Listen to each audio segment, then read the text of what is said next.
There's been a lot of talk about artificial intelligence. This podcast is a case in point. But the more we talk about AI, the more confusion seems to spread. What we see when looking at the narratives around AI is that they're still very confused, that there's, in the public at large, not a clear sense of what AI actually is. It seems that there are only two options on the table.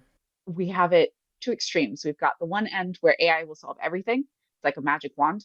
But then you have the narrative in the opposite direction of AI is going to take over and we're going to have these overlords ruling over us. And it's all dangerous and it's doom and gloom and there's nothing we can do. Also not the case. And of course, the challenges don't end just with the polarization around AI narratives. So everything is being controlled now by what companies who have control, from developing the sponsored content to the platform where it's being streamed. If you think about some of the Elon Musk policies, and this is really very dangerous because you have very little control as a government to say what is really happening behind the scenes. But fear not, there are solutions. The challenge is being able to remove the thought that ethics is a blocker and instead reform that narrative that it is something that produces better technology. That will encourage companies to actually have that point of accountability where they're engaging in ethics, they're engaging in these risk mitigation techniques because it's a good business decision. They will follow good business decisions. From Friends of Europe, this is Policy Voices. I'm your host, Catarina Vila Nova. This is the second episode of our 6-part series on AI and democracy, brought to you by Debating Europe. Today on the show, how can democratic principles be preserved in the AI era? To help me tackle this question, I'm joined by Olivia Gambelin, AI ethicist and founder of Ethical Intelligence. Technology is not something that just happens to us. And Erika Staël von Holstein, co-founder and chief executive of Reimagine Europa. First of all, we need a new narrative about AI. Here's our conversation.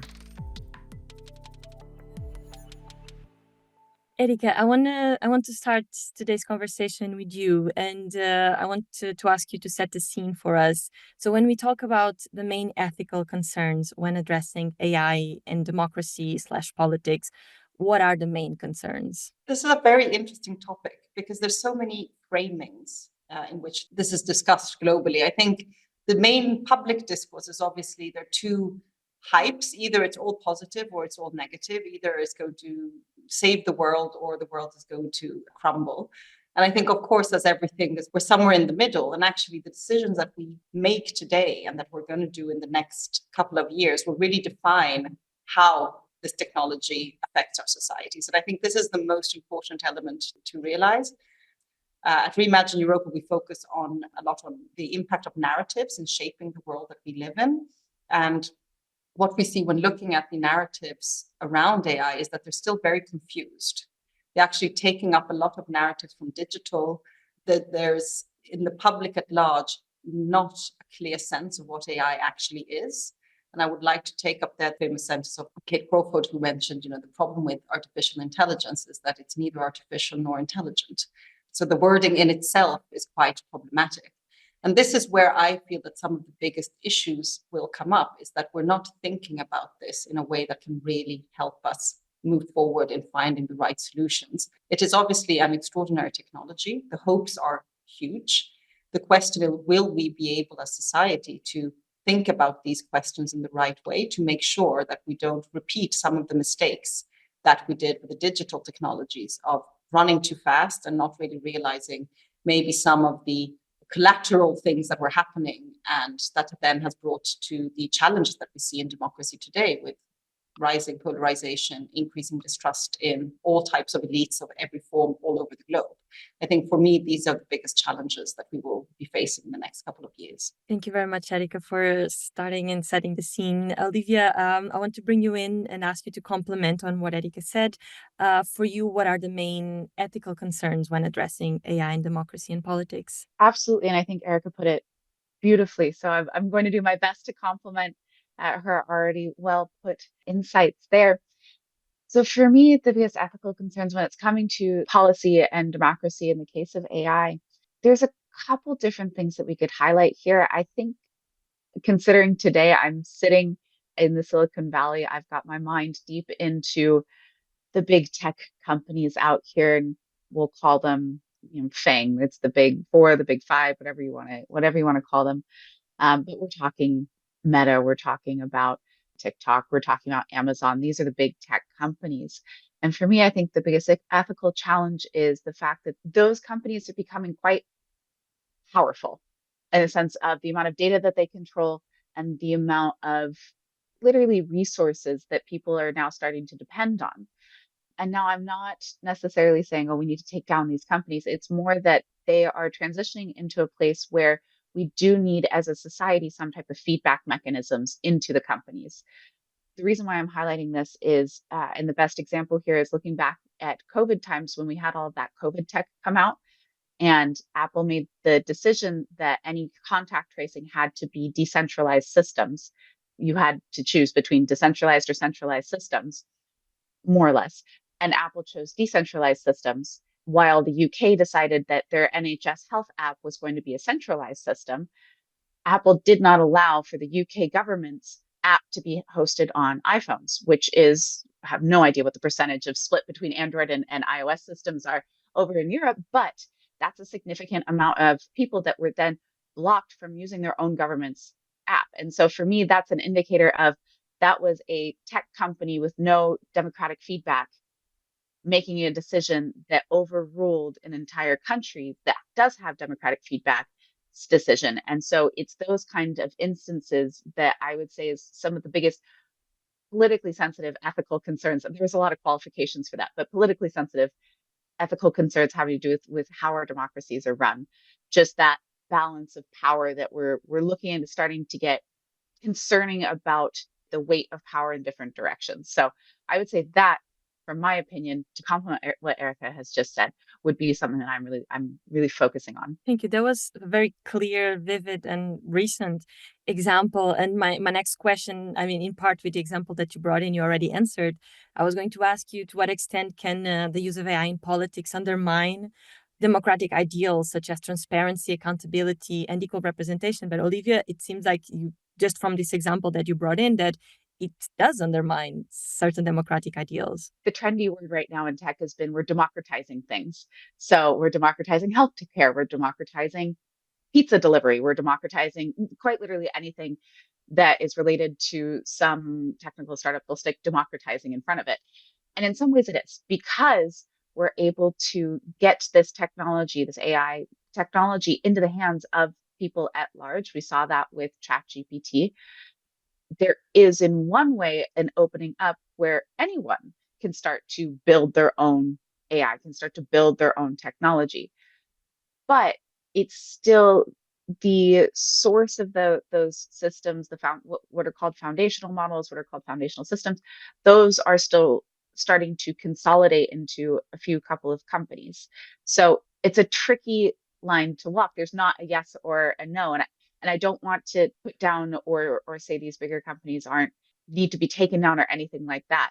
It's more of truly understanding what line we are walking and what line we want to continue to walk, what kind of regulations we can put in place so that we are able to open up and democratize the use of AI, but in a way where people have feedback, where people have input back into the companies, that other than market, voting with your feet in the market, input back of saying, hey, we don't like the direction that this is going. We don't like that use of it. One of the things that I think is also very important here, and that you underlined a little bit before, that is the enormous control of a couple of companies. And that's not only about the technology itself. So understanding how it works, the data that's used, how the business model going to work in terms of sponsored content or not. It's a very different tool. It's not a search engine, it's a creative engine. I think people misunderstand this a lot in the public. But not only that, it's the infrastructure itself, the data centers. So everything is being controlled now by companies who have control, from developing the sponsored content to the platform where it's being streamed. If you think about some of the Elon Musk policies, and this is really very dangerous because you have very little control as a government to say what is really happening behind the scenes. This is something that should be concerning to democracies all around the world. I'm getting ahead of the interview, but since you both started to mentioning certain specific players when it comes to AI, something that I wanted to bring up today in this conversation is, who should be accountable in addressing all these challenges that we have yet to discuss? Are we talking then about these companies, these Metas, the Apples, the Amazons, so the developers, the regulators, the politicians, the citizens?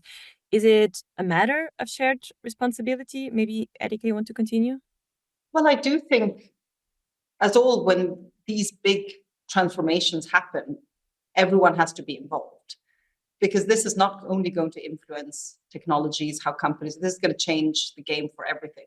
If you think about the digital, when digital technologies arrived, this was the third big communication revolution in history. The first one was writing, and that took 2,000 years to tame. Socrates famously didn't want to write because he felt, how can you trust somebody if you can't see them speaking? Then you had printing press as the second big revolution, and that took around 300 years to tame. And now we are in the still, 50, 60 years into the digital revolution. And that has really changed everything, because concepts such as space and time change meaning in a digital world. So everything, it's not only the communication system in itself, but it's how do we deal with taxes? How do we deal with the fundamental basics of society will necessarily have to change to adapt to these technologies.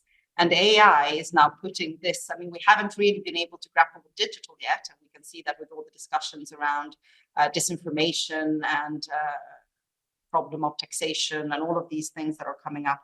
And now we have AI coming. And AI is coming at such a speed that it's really complicated to say, how will policymakers have time to really understand what is happening? On the positive side, and this is where I think democracy really has to not only be something where we say, how can we have the technology for democracy, but also democracy for the technology. We often frame the narrative around democracy as we're doing it because it's the morally right thing to do. It's the better thing to do. It's the noble thing to do. I feel that narrative is a little bit problematic in itself, because it kind of distracts from the fact that we actually believe that democracy is the smartest thing to do, because the more people who come, the more diverse experience. We know from collective intelligence that actually the more diverse a group, the better the solutions. And I think this is the case also for how do we deal with some of these challenges with AI. Nobody has the answer. This is such a new technology that, we have to start from the fact that nobody knows how to really deal with these. But the more we can be open and discuss this, and the more people who can come with input, I think the better the solutions we can develop. I'm a big believer there was that we really need to engage the younger generation a lot, who have a very different perspective, who grew up with some of these technologies, well, not with AI, but with digital technologies in a different way, to see, are there different ways of dealing with this that we haven't thought of yet? Olivia, that when it comes to accountability and shared responsibility, the more people you engage, the better? Or do you perhaps think that there are some players that should shoulder bigger responsibility than others? How do you see this debate? I would say that it's not just one. It's not one that we're going to be able to point at. And I mean that in terms of any entity, any body, any player. It is a shared responsibility, but I would say that there are three primary points of responsibility that need to be stepping up. And of course, one of those are governments. We need regulations to come in there and set our baseline. So, for example, the EU AI Act, even over here in the Silicon Valley, that's seen as the standard of regulation in an AI. So everyone's kind of holding their breath of, okay, what's going to happen once this actually hits? Like with the GDPR, a lot of the implications of that regulation weren't felt until it was in effect and companies were having to go through the process of becoming compliant. Similar pattern is happening now with the EU AI Act. People are taking it, of course, a little bit more seriously than the GDPR, since they saw the GDPR and said, okay, this will do something. At least the AI Act, this is not going to be something that we can ignore. On one hand, we have governments that need to establish the kind of regulations that act as a baseline, but to understand that baseline does not mean that we are solving all the problems. Regulation isn't going to save us. I have to repeat that quite a lot sometimes, because people will default to, well, it's okay, we have regulation coming. That's going to help protect us. And it will help control the bottom line. But if you are compliant, that does not mean you are ethical. It does not mean that you're actually following and developing on values that we as a society hold. Which brings me to the next player, or the next point of accountability, responsibility. That's society at large. And what I mean by that is, as people understanding our relationship with our technology, technology is not something that just happens to us. We do actually have some form of control there. Yes, it may feel like I have no choice but to scroll through an Instagram feed. That's not true. That is actually a conscious decision that you're making. So if you don't like that experience, if you don't like how it makes you feel, it's not a matter of I can sit there and blame the company. It's a matter of I need to understand what's a healthy relationship between me and my Instagram feed and hold myself accountable for using it. What that does is that trickles back to the companies where how the market behaves does have a huge impact on what kind of technology is developed or what kind of technology becomes adopted. And I just used Instagram as a simple example there. But as I'm saying, know your own relationship with the technology and hold yourself accountable for really nurturing a healthy relationship with your technology in a way that works for you. We as a market do have pushback. We actually have a lot of control as a whole. And then the last point of accountability still is the companies, which in the States, there's a lot of back and forth between do we need regulation on a federal level, or are we going towards self-regulation within the companies? I don't think it's an either or. I think it's an and. Hence why I'm still saying that these companies are a point of accountability. The challenge with that is being able to remove the thought that ethics is a blocker and instead reform that narrative that it is something that produces better technology. That will encourage companies to actually have that point of accountability where they're engaging in ethics, they're engaging in these risk mitigation techniques because it's a good business decision. They will follow good business decisions. So if we can reframe that narrative, then that point of accountability becomes much stronger as well. So between those three, you've got regulation, you've got self-governing within the companies. I say that with a little bit of sarcasm, only because that's still is in very, very early days and probably the weakest accountability point that we have. And then society at large. Between those three, that's what it's coming down to of points of accountability for ensuring a bright future for AI. That's a great segue into my next question, because I want to start talking about specific risks that arise when we talk about the use of AI in democracy/politics. And you, Olivia, were just talking about Instagram feeds and algorithms, and biased algorithms are one of the, I would say, top 2 risks that came across in my research for this episode. And Erika, why is this so dangerous for democracy? One number that always shocks me. Today, 40% of all information online has been created by bots. This is today, and this is going to increase enormously with AI. AI works in finding patterns in data that is provided. So already now it's working on 40%, and there's been a lot of examples of how easy it is to manipulate various AI models to make them say really crazy things. But it's also something that is known by actors who are on purpose engaging in interference and manipulation. This is already happening today. Imagine what's going to happen when this made up data is even more and it's full of confabulation. So it's AI building new ideas and patterns based on information created by AI. I mean, this can go, we don't know really what's going to happen because most people also who are developing the AI models don't really know why certain things are happening. But I think this is the very big challenge, especially with LLM, that we're working on so big language models, we don't really know what data is there. And it can really go very wrong very quickly. We have seen that in very concrete examples. So, I mean, I think there is also a question of how much of the future of AI is going to be in LLMs and how much is going to be in something else and something different. I think this is something that is a very important question. And it reverts to what Olivia usually brings up, and that is that the human element of it, the trust of humans in the technology, is going to be much higher than what the technology can actually perform. This is going to be a very big challenge moving ahead. People misunderstand how to use a little bit AI. They think that it's a reliable search engine like Google, but slightly more fun and better. It's a creative tool. So it can have its confabulations and it can have its systems. I mean, this is also part of how our brain works. Our brains are themselves based on pattern recognition machines, and they're full of biases and they're full of pre-made kind of systems based on stories we told. The example I usually bring up is that when I was 3, it was my first day of school. my mom came to pick me up and she asked me who I played with. And I was like, I played with Olivia. That's lovely. And then she said, have you also played with Chiara? And I had not played with Chiara. She said, what has Chiara done? It turned out Chiara had short hair. And of course, short-haired people were evil.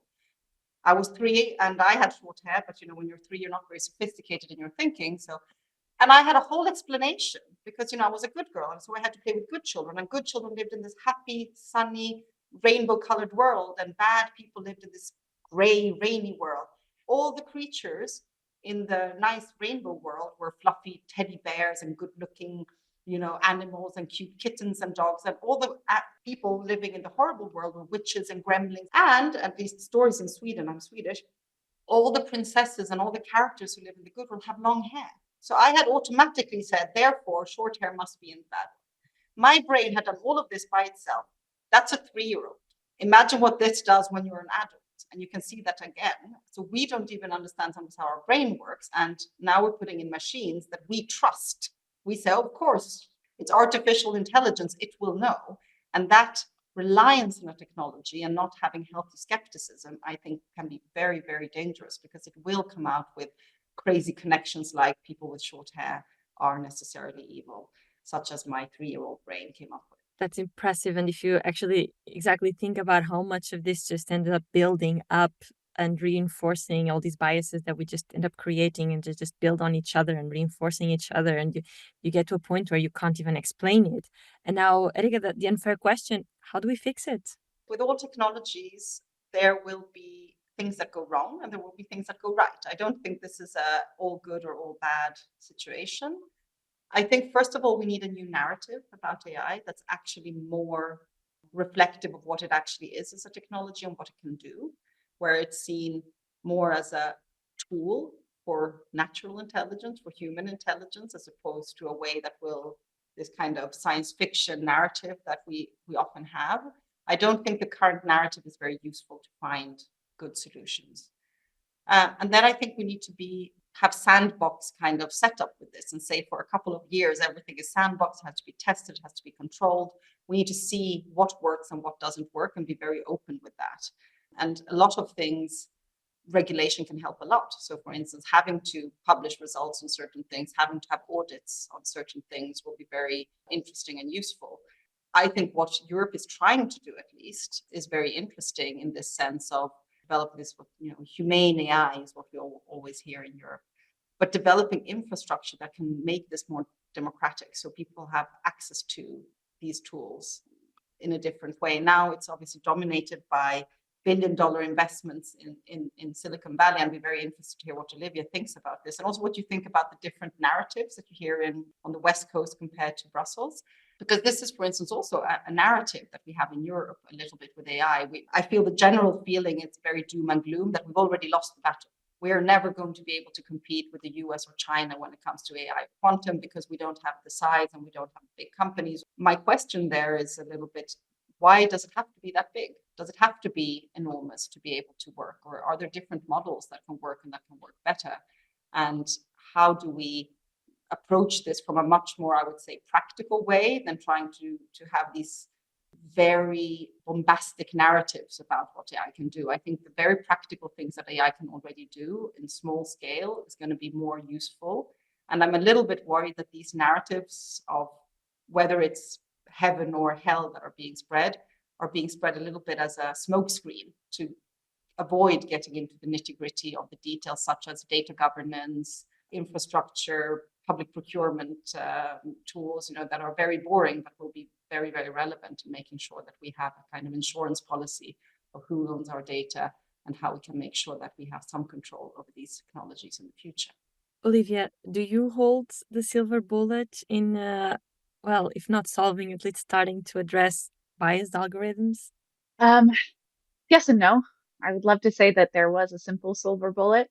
There never is. I would say that the short answer, though, is it's in the people and processes that are building the technology, not the technology. Like Erika was saying, there's so many different biases. It's so hard to be able to pinpoint every single one. It's more actually about understanding what biases may exist already in society, how that translates into the data, not necessarily trying to fix it on the data level, but actually trying to fix it on the societal level first. That will then be reflected into the data. It becomes much easier to have stronger models when we're reflecting a society that we want. It's down to the people. Then it's down to, well, how are these algorithms being built? Do we have the right checks and balances in place throughout the governance processes, quite literally model governance? That's another point where you can introduce biases into the system. So there's so many pieces that along the way of development that bias can be introduced, but can be mitigated if people are trained and the right governance processes are in place. And it sounds really boring. And I think that's why a lot of people tend to look at, hey, let's look at a technical solution. That's much more interesting to talk about than saying, yeah, we got to do some workshops and we got to make sure that we get the right checklists where they're needed to be. That's not a very sexy solution, but it is one that works. And it is one that we're missing. So I will stand on my soapbox time and time again. 90% of the problems that we're facing with AI are rooted in the people and process, not the technology. So I love how Erika keeps talking about reframing narratives. That is part of the narrative, I think, that really needs to be reframed, that it's not always a technical problem or a technical solution needed. We have that default towards it. I can comment as well a little bit about the overall narratives that are happening around AI. We have it, and I see this more with business leaders, let's say, two extremes. We've got the one end where AI will solve everything. It's like a magic wand. Put it in and it'll work. Not a very good narrative to have, not a very good mindset to have. You're going to miss a lot that's going in. You're going to waste a lot of time and resources. But then you have the narrative in the opposite direction of AI is going to take over and we're going to have these overlords ruling over us. And it's all dangerous and it's doom and gloom and there's nothing we can do. Also not the case. So it is interesting to oscillate between those two and try and find a common narrative and common ground where the risk sides of AI is being respected, but also the potential for AI is being respected realistically in the same narrative. And of course, another big concern when it comes to AI is the issue of privacy concerns. And I'm curious to hear from both of you as you made a point that feels like almost the solution lies in the people behind the technology. When it comes to privacy concerns, can we look at the same kinds of solutions approaches when it comes to biased algorithms? The technical solutions will look different. The people and process solutions will look the same.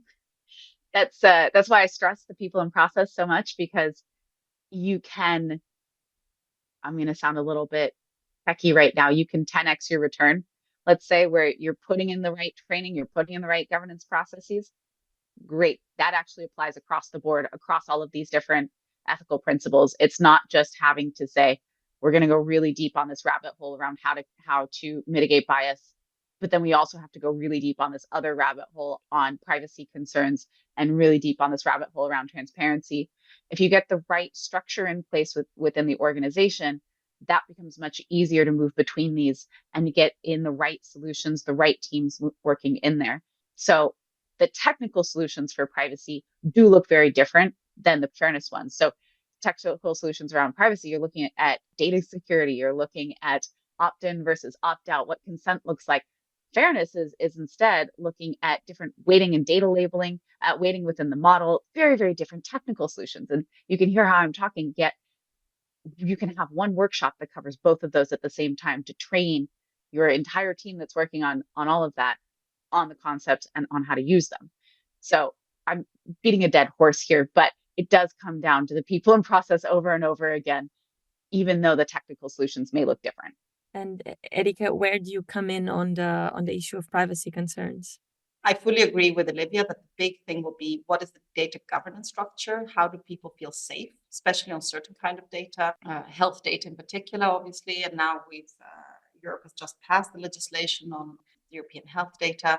And this is one place where I hope that the big players will understand that they have one shot at this, because if they go too wrong in the beginning, that will have a backlash for the whole technology and its development. I mean, we've had some very bad examples in the Netherlands, as well as in the UK, on when various systems have been developed too early, have made mistakes, have made biases.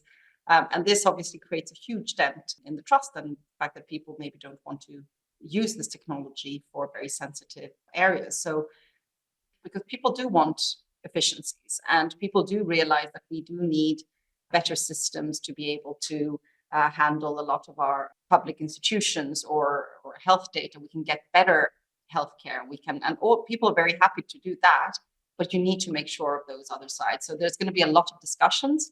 And I agree with Olivia that this is a place where openness, transparency, I'm Swedish, so of course transparency is very big for me, will be core elements. And having that, I would say also honesty of saying we don't really know exactly what we're doing and please come with feedback and let's try to develop something that actually works will be very useful. Do I think there is a silver bullet that is already out there? No, but by testing and experimentation, and hopefully there will be coming solutions that actually work and that manage to deal with this. And this is where I find that we need to make sure that this technology is not only concentrated in the hands of very few players, because then you stop having that innovation, you stop having that testing on enormous amounts of that I think we need. And this comes maybe to one of the other areas that I fear a little bit today in Europe, where there are two other contrasting narratives that are quite risky in this area. The first one is obviously kind of humane AI model of Europe and very regulation. And then the other one that's now coming in more and more, and that is this competitiveness model. I mean, we've just been having, I think, globally very difficult economic times. Industrial policy and competitiveness are on the top of the European agenda for the next mandate. There was a bit of, I would say, maybe PTSD in Europe about having lost the war on social media and all of these big software elements. I think there is the risk of, putting in so much money because we want to be innovative on the one hand. So there's this innovation, and we have to compete with the US and China. And then on the other hand, you have this narrative of, no, we have to do regulation first. And these two right now, the competition one is more dominant. And if that is the narrative that wins out in Europe, this will have a huge ramification on democracy because people still remember the impact of digital technologies.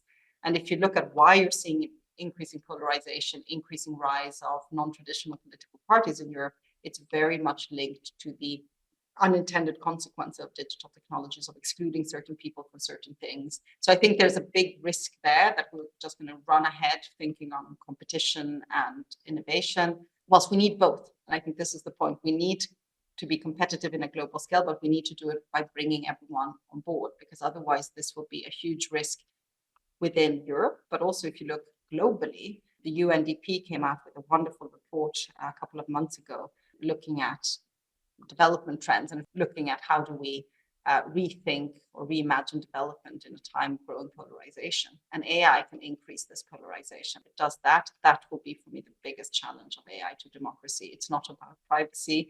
It's about these broader economic, social consequences that are not a big part of the debate today. And I think they need to be front and center, not only at a European level or national level, but really at a global level, because certain areas of the world will be big losers in this unless we think different. Absolutely.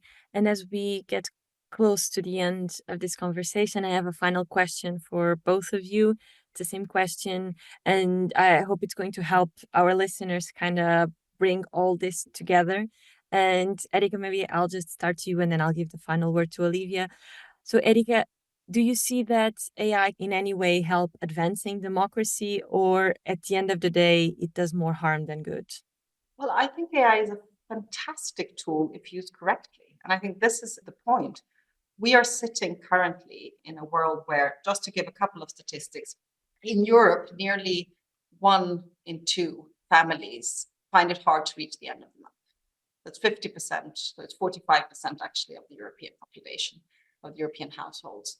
We have costs for government that are increasing at a rate of 5% every year, whilst income is stagnant or decreasing. These are real problems. This is what's going to happen in society. AI can help with a lot of those problems by increasing efficiencies, by making operations secure. All of these things, I think this technology can help a lot.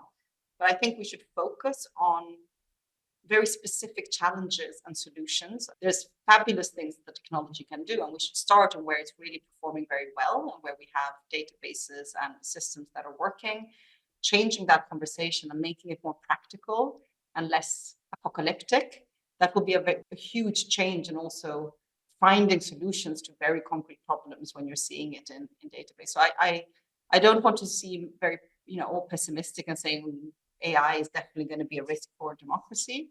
I think it is, as all technologies, it's an amazing opportunity, and we need to make sure as humans that we think about this correctly, set in the right places of accountability, and develop it in a responsible way.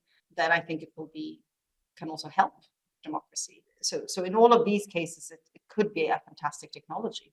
Now it's up to us to decide, how do we frame this technology and how do we make sure that it delivers what we want it to do, minimize the risks of the broader consequences.